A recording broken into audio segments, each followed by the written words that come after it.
आज हमारे राम आ गए हैं।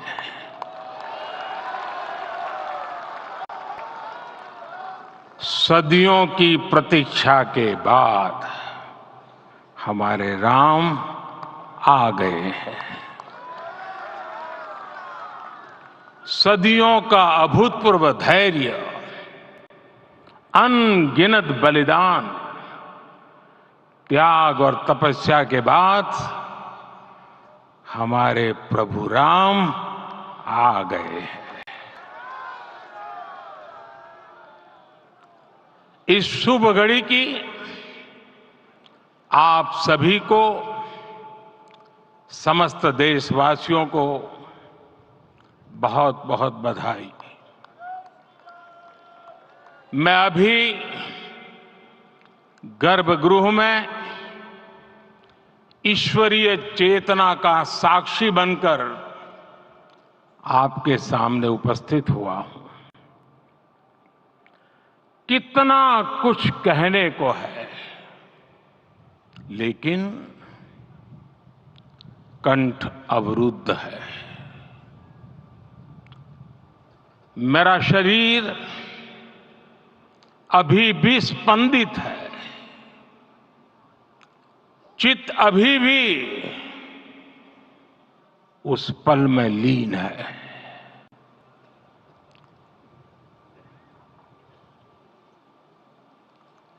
हमारे रामलला अब टेंट में नहीं रहेंगे।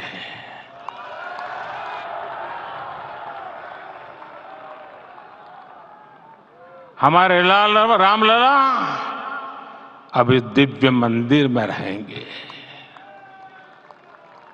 मेरा पक्का विश्वास है, अपार श्रद्धा है कि जो घटित हुआ है इसकी अनुभूति देश के, विश्व के कोने कोने में राम भक्तों को हो रही होगी। ये क्षण अलौकिक है, ये पल पवित्रतम है। ये माहौल, ये वातावरण, ये ऊर्जा, ये घड़ी प्रभु श्री राम का हम सब पर आशीर्वाद है। 22 जनवरी 2024 का ये सूरज एक अद्भुत आभा लेकर आया है।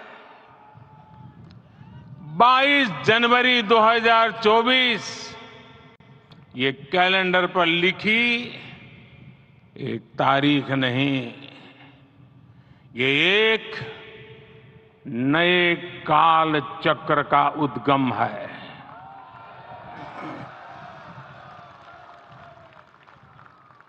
राम मंदिर के भूमि पूजन के बाद से प्रतिदिन पूरे देश में उमंग और उत्साह बढ़ता ही जा रहा था। निर्माण कार्य देख देशवासियों में हर दिन एक नया विश्वास पैदा हो रहा था। आज हमें सदियों के उस धैर्य की धरोहर मिली है। आज हमें श्री राम का मंदिर मिला है। गुलामी की मानसिकता को तोड़कर उठ खड़ा हो राष्ट्र। अतीत के हर दंश से हौसला लेता हुआ राष्ट्र ऐसे ही नव इतिहास का सृजन करता है। आज से 1000 साल बाद भी लोग आज की इस तारीख की, आज के इस पल की चर्चा करेंगे। और ये कितनी बड़ी राम कृपा है कि हम सब इस पल को जी रहे हैं इसे साक्षात घटित होते देख रहे हैं। आज दिन दिशाएं, दिग दिगंत सब दिव्यता से परिपूर्ण है। ये समय सामान्य समय नहीं है। ये काल के चक्र पर सर्वकालिक शाही से अंकित हो रही अमिट स्मृति रेखाएं हैं। साथियों, हम सब जानते हैं कि जहां राम का काम होता है वहां पवन पुत्र हनुमान अवश्य विराजमान होते हैं। इसलिए मैं राम भक्त हनुमान और हनुमान गढ़ी को भी प्रणाम करता हूं। मैं माता जानकी, लक्ष्मण जी, भरत, शत्रुघ्न सबको नमन करता हूं। मैं पावन अयोध्यापुरी और पावन सरयू को भी प्रणाम करता हूं। मैं इस पल दैवीय अनुभव कर रहा हूं कि जिनके आशीर्वाद से ये महान कार्य पूरा हुआ है। वे दिव्य आत्माएं, वे दैवीय विभूतियां भी इस समय हमारे आसपास उपस्थित है। मैं इन सभी दिव्य चेतनाओं को भी कृतज्ञता पूर्वक नमन करता हूं। मैं आज प्रभु श्री राम से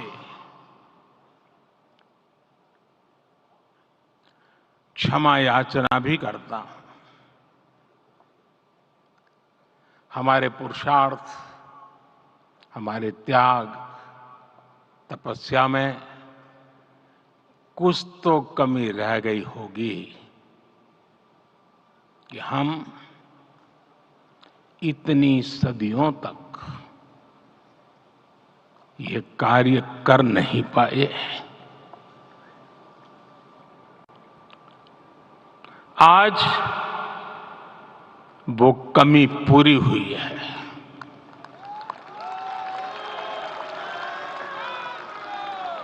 मुझे विश्वास है प्रभु राम आज हमें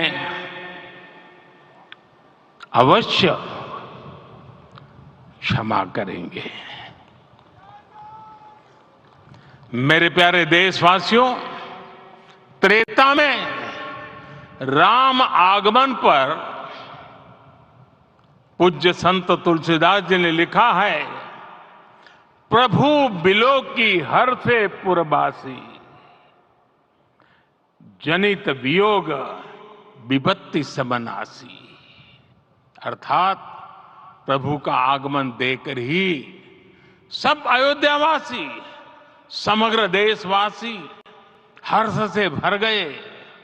लंबे वियोग से जो आपत्ति आई थी उसका अंत हो गया। उस कालखंड में तो वो वियोग केवल 14 वर्षों का था, तब भी इतना असह्य था। इस युग में तो अयोध्या और देशवासियों ने सैकड़ों वर्षों का वियोग सहा है। हमारी कई कई पीढ़ियों ने वियोग सहा है। भारत के तो संविधान में उसकी पहली प्रति में भगवान राम विराजमान है। संविधान के अस्तित्व में आने के बाद भी दशकों तक प्रभु श्री राम के अस्तित्व को लेकर कानूनी लड़ाई चली। मैं आभार व्यक्त करूंगा भारत की न्यायपालिका का, जिसने न्याय की लाज रख ली।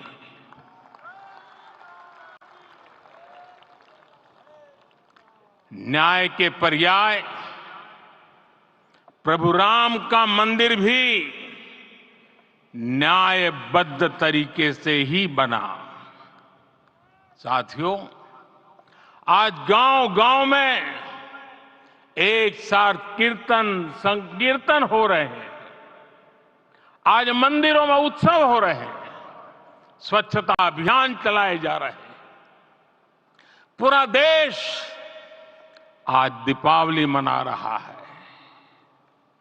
आज शाम घर घर राम ज्योति प्रज्वलित करने की तैयारी है। कल मैं श्री राम के आशीर्वाद से धनुषकोडी में राम सेतु के आरंभ बिंदु अरिचल मुनाई पर था। जिस घड़ी प्रभु राम समुद्र पार करने निकले थे, वो एक पल था जिसने काल चक्र को बदला था। उस भावमय पल को महसूस करने का मेरा ये विनम्र प्रयास था। वहां पर मैंने पुष्प वंदना की। वहां मेरे भीतर एक विश्वास जगा कि जैसे उस समय काल चक्र बदला था, उसी तरह अब काल चक्र फिर बदलेगा और शुभ दिशा में बढ़ेगा। अपने 11 दिन के व्रत अनुष्ठान के दौरान मैंने उन स्थानों का चरण स्पर्श करने का प्रयास किया जहां प्रभु राम के चरण पड़े थे। चाहे वो नासिक का पंचवटी धाम हो, केरला का पवित्र त्रिपायर मंदिर हो, आंध्र प्रदेश में लेपाक्षी हो, श्रीरंगम में रंगनाथ स्वामी मंदिर हो, रामेश्वरम में श्री रामनाथ स्वामी मंदिर हो, या फिर धनुषकोडी। मेरा सौभाग्य है कि इसी पुनीत पवित्र भाव के साथ मुझे सागर से सरयू तक की यात्रा का अवसर मिला। सागर से सरयू तक हर जगह राम नाम का वही उत्सव भाव छाया हुआ है। प्रभु राम तो भारत की आत्मा के कण कण से जुड़े हुए हैं। राम भारतवासियों के अंतर मन में विराजे हुए हैं। हम भारत में कहीं भी किसी की अंतरात्मा को छुएंगे तो इस एकत्व की अनुभूति होगी और यही भाव सब जगह मिलेगा। इससे उत्कृष्ट, इससे अधिक देश को समायोजित करने वाला सूत्र और क्या हो सकता है। मेरे प्यारे देशवासियों, मुझे देश के कोने कोने में अलग अलग भाषाओं में रामायण सुनने का अवसर मिला है, लेकिन विशेषकर पिछले 11 दिनों में रामायण अलग अलग भाषा में अलग राज्यों से मुझे विशेष रूप से सुनने का मौका मिला। राम को परिभाषित करते हुए ऋषियों ने कहा है, रमन्ते यस्मिन् इति रामः, अर्थात जिसमें रम जाए वही राम है। राम लोक की स्मृतियों में, पर्वत से लेकर परंपराओं में सर्वत्र समाये हुए हैं। हर युग में लोगों ने राम को जिया है। हर युग में लोगों ने अपने अपने शब्दों में अपनी अपनी तरह से राम को अभिव्यक्त किया है और ये राम रस जीवन प्रवाह की तरह निरंतर बहता रहता है। प्राचीन काल से भारत के हर कोने के लोग राम रस का आचमन करते रहे हैं। राम कथा असीम है और रामायण भी अनंत है। राम के आदर्श, राम के मूल्य, राम की शिक्षाएं सब जगह एक समान है। प्रिय देशवासियों, आज इस ऐतिहासिक समय में देश उन व्यक्तित्वों को भी याद कर रहा है जिनके कार्य और समर्पण की वजह से आज हम ये शुभ दिन देख रहे हैं। राम के इस काम में कितने ही लोगों ने त्याग और तपस्या की पराकाष्ठा करके दिखाई है। उन अनगिनत राम भक्तों के, उन अनगिनत कार सेवकों के और उन अनगिनत संत महात्माओं के हम सब ऋणी हैं। साथियों, आज का ये अवसर उत्सवता का क्षण तो है ही, लेकिन इसके साथ ही यह क्षण भारतीय समाज की परिपक्वता के बोध का भी क्षण है। हमारे लिए ये अवसर सिर्फ विजय का नहीं, विनय का भी है। दुनिया का इतिहास साक्षी है कि कई राष्ट्र अपने ही इतिहास में उलझ जाते हैं। ऐसे देशों ने जब भी अपने इतिहास की उलझी हुई गांठों को खोलने का प्रयास किया, उन्हें सफलता पाने में बहुत कठिनाई आई, बल्कि कई बार तो पहले से ज्यादा मुश्किल परिस्थितियां बन गई। लेकिन हमारे देश ने इतिहास की इस गांठ को जिस गंभीरता और भावुकता के साथ खोला है, वो ये बताती है कि हमारा भविष्य हमारे अतीत से बहुत सुंदर होने जा रहा है। वो भी एक समय था जब कुछ लोग कहते थे कि राम मंदिर बना तो आग लग जाएगी। ऐसे लोग भारत के सामाजिक भाव की पवित्रता को नहीं जान पाए। रामलला के इस मंदिर का निर्माण भारतीय समाज के शांति, धैर्य, आपसी सद्भाव और समन्वय का भी प्रतीक है। हम देख रहे हैं ये निर्माण किसी आग को नहीं, बल्कि ऊर्जा को जन्म दे रहा है। राम मंदिर समाज के हर वर्ग को एक उज्जवल भविष्य के पथ पर बढ़ने की प्रेरणा लेकर आया है। मैं आज उन लोगों से आह्वान करूंगा, आइए आप महसूस कीजिए, अपनी सोच पर पुनर्विचार कीजिए। राम आग नहीं है, राम ऊर्जा है। राम विवाद नहीं, राम समाधान है। राम सिर्फ हमारे नहीं है, राम तो सबके हैं। राम वर्तमान नहीं, सिर्फ वर्तमान ही नहीं, राम अनंत काल है। साथियों, आज जिस तरह राम मंदिर प्राण प्रतिष्ठा के इस आयोजन से पूरा विश्व जुड़ा हुआ है, उसमें राम की सर्वव्यापकता के दर्शन हो रहे हैं। जैसा उत्सव भारत में है, वैसा ही अनेक देशों में है। आज अयोध्या का यह उत्सव रामायण की उन वैश्विक परंपराओं का भी उत्सव बना है। रामलला की ये प्रतिष्ठा वसुधैव कुटुंबकम के विचार की भी प्रतिष्ठा है।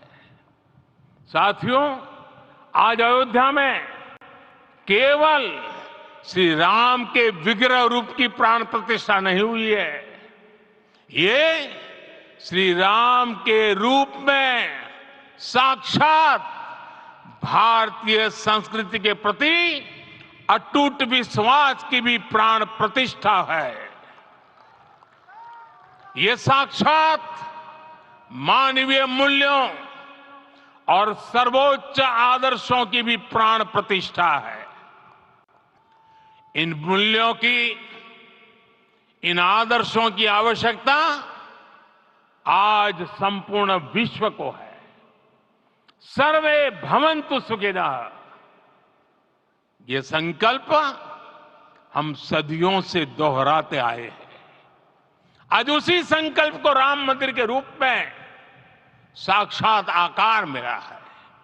ये मंदिर मात्र एक देव मंदिर नहीं है, ये भारत की दृष्टि का, भारत के दर्शन का, भारत के दिग्दर्शन का मंदिर है। ये राम के रूप में राष्ट्र चेतना का मंदिर है। राम भारत की आस्था है, राम भारत का आधार है, राम भारत का विचार है, राम भारत का विधान है, राम भारत की चेतना है, राम भारत का चिंतन है, राम भारत की प्रतिष्ठा है, राम भारत का प्रताप है, राम प्रवाह है, राम प्रभाव है, राम नेति भी है, राम नीति भी है, राम नित्यता भी है, राम निरंतरता भी है, राम विभु है, विशद है, राम व्यापक है, विश्व है, विश्वात्मा है। और इसलिए जब राम की प्रतिष्ठा होती है तो उसका प्रभाव वर्षों या शताब्दियों तक ही नहीं होता, उसका प्रभाव हजारों वर्षों के लिए होता है। महर्षि वाल्मीकि ने कहा है, राज्यम 10 सहस्त्राणि प्राप्य वर्षाणि राघव, अर्थात राम 10,000 वर्षों के लिए राज्य पर प्रतिष्ठित हुए, यानी हजारों वर्षों के लिए राम राज्य स्थापित हुआ। जब त्रेता में राम आए थे तब हजारों वर्षों के लिए राम राज्य की स्थापना हुई थी। हजारों वर्षों तक राम विश्व पथ प्रदर्शन करते रहे थे। और इसलिए मेरे प्यारे देशवासियों, आज अयोध्या भूमि हम सभी से, प्रत्येक राम भक्त से, प्रत्येक भारतीय से कुछ सवाल कर रही है। श्री राम का भव्य मंदिर तो बन गया, अब आगे क्या? सदियों का इंतजार तो खत्म हो गया, अब आगे क्या? आज के इस अवसर पर जो दैवीय आत्माएं हमें आशीर्वाद देने के लिए उपस्थित हुई हैं, हमें देख रही हैं, उन्हें क्या हम ऐसे ही विदा करेंगे? नहीं, कदापि नहीं। आज मैं पूरे पवित्र मन से महसूस कर रहा हूं कि काल चक्र बदल रहा है। ये सुखद संयोग है कि हमारी पीढ़ी को एक कालजयी पथ के शिल्पकार के रूप में चुना गया है। 1000 वर्ष बाद की पीढ़ी राष्ट्र निर्माण के हमारे आज के कार्यों को याद करेगी। इसलिए मैं कहता हूं यही समय है, सही समय है। हमें आज से, इस पवित्र समय से अगले 1000 साल के भारत की नींव रखनी है। मंदिर निर्माण से आगे बढ़कर अब हमें सभी देशवासी यहीं इस पल से समर्थ, सक्षम, भव्य, दिव्य भारत के निर्माण की सौगंध लेते हैं।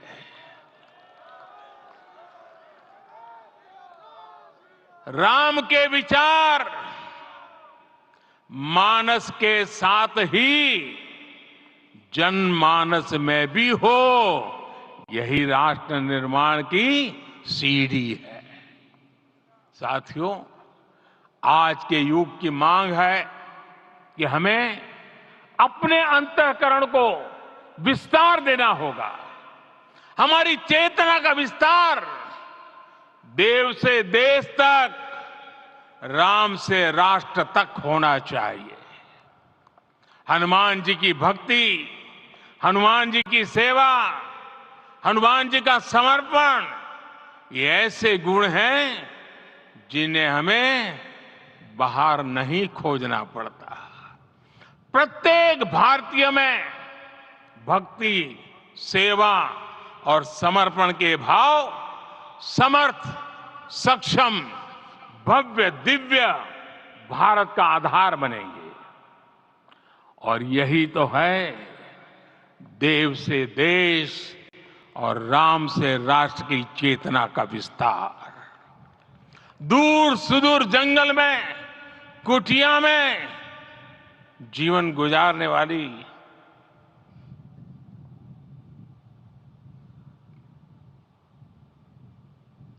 मेरी आदिवासी मां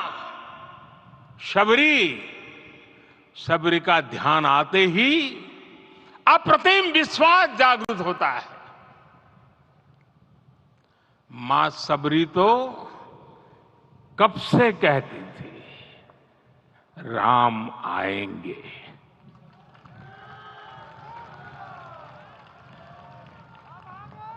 प्रत्येक भारतीय में जन्मा यही विश्वास समर्थ, सक्षम, भव्य भारत का आधार बनेगा। और यही तो है देव से देश और राम से राष्ट्र की चेतना का विस्तार। हम सब जानते हैं कि निषाद राज की मित्रता सभी बंधनों से परे है। निषाद राज का राम के प्रति सम्मोहन, प्रभु राम का निषाद राज के लिए अपनापन कितना मौलिक है। सब अपने हैं, सभी समान है। प्रत्येक भारतीय में अपनत्व की, बंधुत्व की ये भावना समर्थ, सक्षम, भव्य, दिव्य भारत का आधार बनेगी।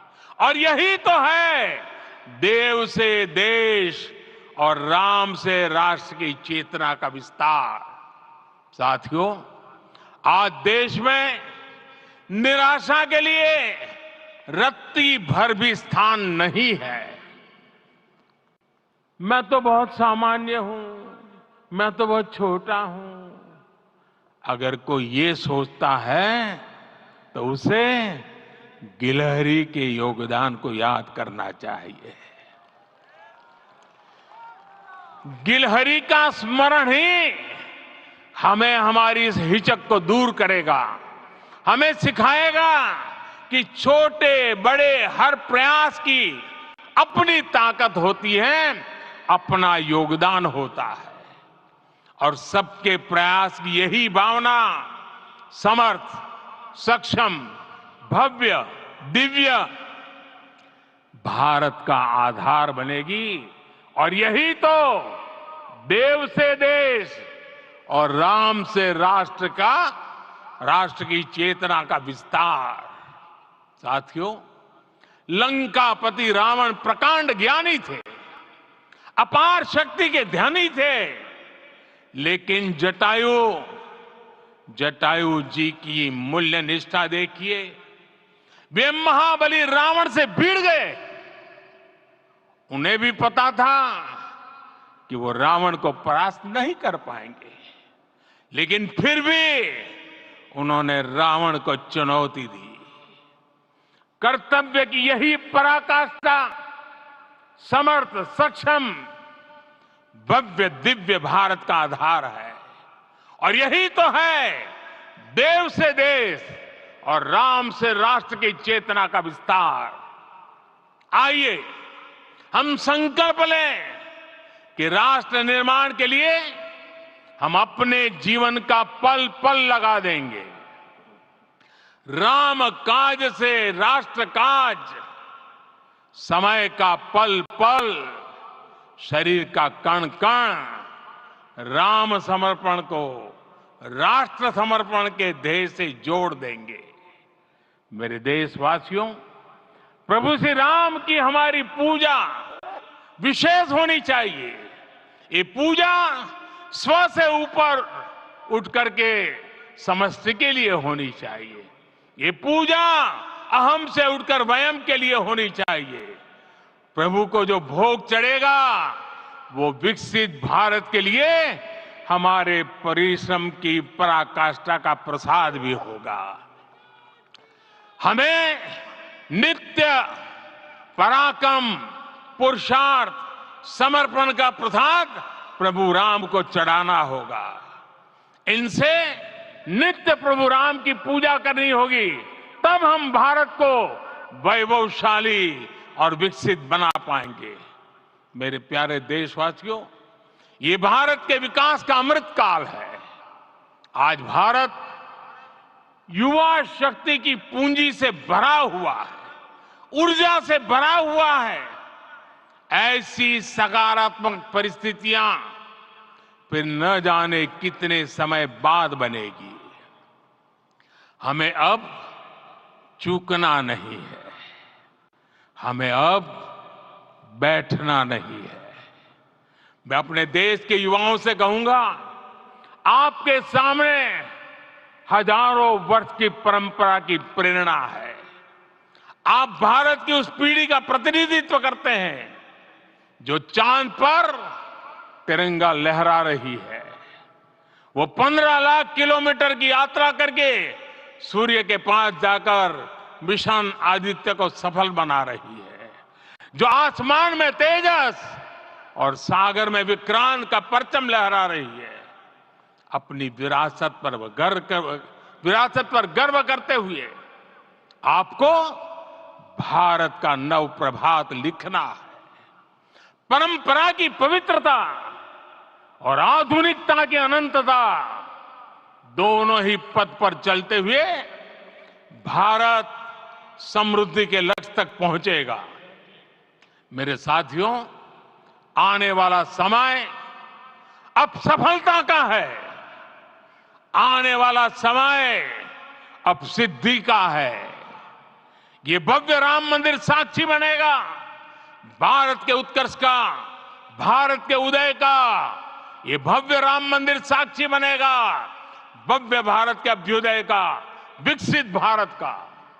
ये मंदिर सिखाता है कि अगर लक्ष्य सत्य प्रमाणित हो, अगर लक्ष्य सामूहिकता और संगठित शक्ति से जन्मा हो, तब उस लक्ष्य को प्राप्त करना असंभव नहीं है। ये भारत का समय है और भारत अब आगे बढ़ने वाला है। शताब्दियों की प्रतीक्षा के बाद हम यहां पहुंचे हैं। हम सब ने इस युग का, इस कालखंड का इंतजार किया है। अब हम रुकेंगे नहीं, हम विकास की ऊंचाई पर जाकर ही रहेंगे। इसी भाव के साथ रामलला के चरणों में प्रणाम करते हुए आप सभी को बहुत बहुत शुभकामनाएं।